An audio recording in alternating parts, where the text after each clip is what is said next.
Untuk informasi lebih lengkap dan berita terkait, jangan lupa untuk klik link di deskripsi. Dan jangan lupa juga untuk unduh aplikasi CNBC Indonesia di Google Play Store dan App Store. Dan yang terakhir, jangan lupa untuk subscribe ya.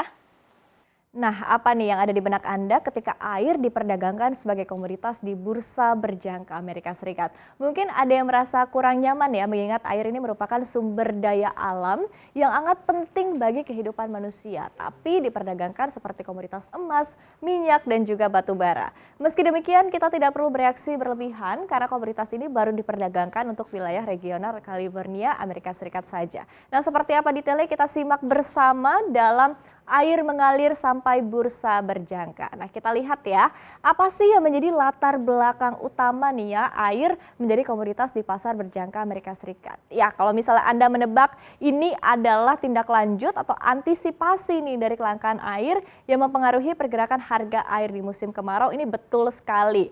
Apalagi negara bagian California Amerika Serikat ini terus dilanda kemarau panjang dan di setiap puncak musim kemarau harga air ini menjadi amat sangat fluktuatif akibat kelangkaan air. Sehingga untuk mengamankan harga air, maka air diperdagangkan dalam bursa berjangka.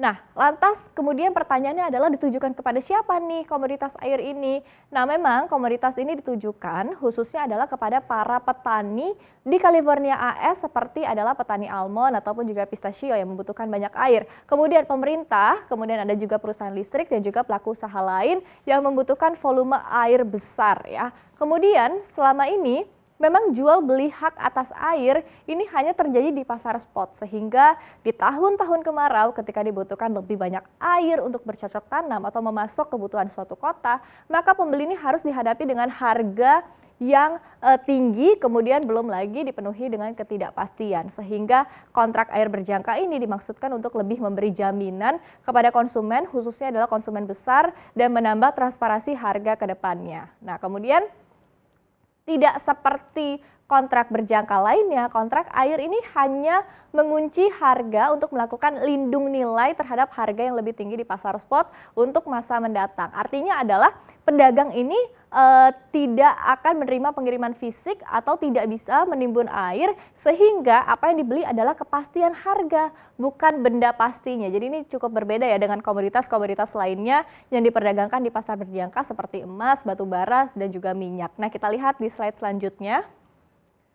Lantas seperti apa sih sebetulnya kondisi kebutuhan air di California dan sejauh ini memang berapa sih harga yang dikenakan untuk komoditas air di kontrak berjangka? Kita lihat di sini ya. Jadi per Senin pekan ini kontrak berjangka yang terkait dengan indeks air Nasdaq Veles California mengukur harga rata-rata volume tertimbang air dan mulai diperdagangkan di bawah ticker NQH2O di Chicago Mercantile Exchange. Sementara kontrak berjangka untuk CME Group untuk Januari 2021 terakhir diperdagangkan pada hari Senin dengan level 496 atau setara dengan $496 Amerika Serikat per acre foot. Dan perdagangan ini terhubung dengan pasar spot California yang bernilai 1,1 miliar dolar Amerika Serikat. Kita bisa lihat di sini ya. Sementara Amerika Serikat ini merupakan konsumen air terbesar kedua di di dunia dan juga rupanya di sini adalah California menyumbang 9% dari konsumsi harian negara tersebut. Ini nggak heran ya karena memang California ini menjadi salah satu dengan penduduk terbanyak di Amerika Serikat. Kemudian rupanya ukuran pasar air California pun juga besar sekali. Dan bahkan sebetulnya lebih dari 4 kali lipat ataupun juga 4 kali lebih besar jika dibandingkan dengan negara bagian lainnya. Di mana transaksi air di California ini mencapai 2,6 miliar dolar AS selama tahun 2012 hingga tahun 2019. Sementara di satu sisi, tadi sudah disebutkan ya, artinya adalah demand ataupun juga permintaan terhadap air di California ini sangat tinggi, namun rupanya suplainya berbanding terbalik nih, karena rupanya negara bagian ini kerap dilanda dengan kekeringan. Di mana California memiliki periode kering yang lama, kemudian diikuti dengan periode basah yang sangat singkat.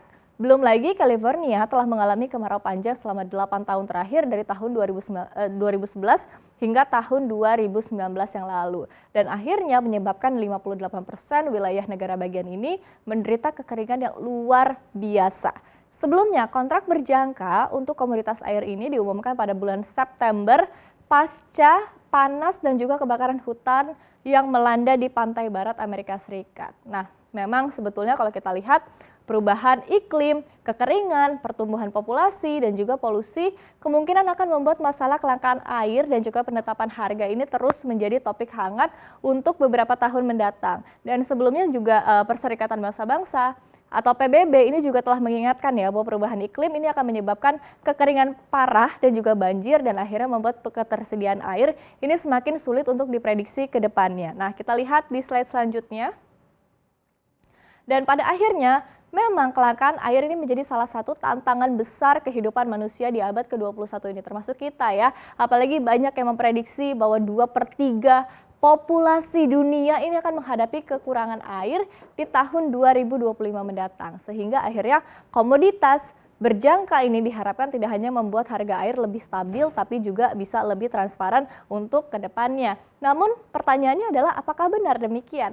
Rupanya di satu sisi kritik akan air sebagai komoditas berjangka ini banyak bergema ya. Jadi para kritikus menilai bahwa kontrak ini sulit untuk diperdagangkan karena sifat dan juga harga air dan juga regulasi air ini sangat terlokalisasi. Belum lagi juga pasarnya yang terbilang cukup kecil.